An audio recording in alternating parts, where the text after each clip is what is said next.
Hello? The fiscal policy that has been decided by Donald Trump and the Congress will create huge disequilibrium in the US economy. What will happen?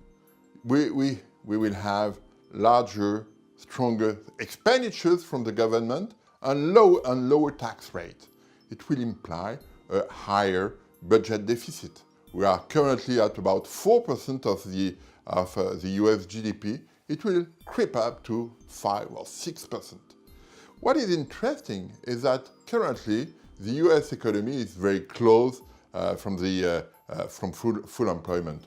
The unemployment rate is at 4.1%, and it can go a little lower. But what we have to keep in mind is that for the last 50 years,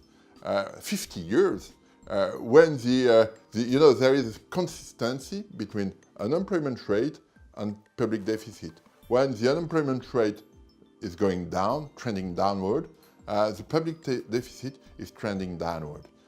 This will not be the case from 2018, 2019, etc. Because the unemployment rate will remain very low, but the public deficit will increase. This is the first time we see this type of environment in the US economy for the last 50 years. At the same time, the monetary policy, the Fed monetary policy, is still very accommodative. The Fed has dropped dramatically its interest rates in December 2008 to 0, and it has started to change, to normalize its monetary policy in December 2015. But it's going very slowly because the Federal Reserve don't want to shock the economy. So its current interest rates are just a little bit higher than 1%. So what will happen with very accommodative, very proactive fiscal policy, very accommodative monetary policy at full employment? Whether we can have higher inflation rate, larger current account deficit, or we can have a tighter monetary policy to avoid this disequilibrium. That's the point, that's the hypothesis we do. We have to imagine that the Federal Reserve will have a tighter policy, monetary policy than expected. It will have to increase its interest rates more consistently and more rapidly than expected. That's the change, the big fracture we have to imagine for 2018, 2019.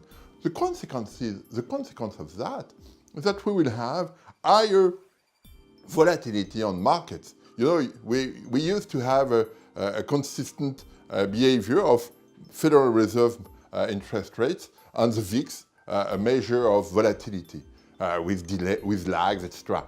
But in the current environment, it doesn't work because the increase of interest rates is too low and too transparent.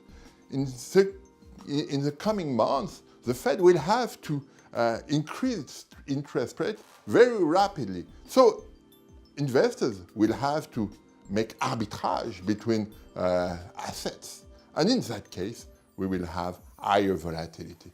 That's a big change for 2018 and 2019. Thank you.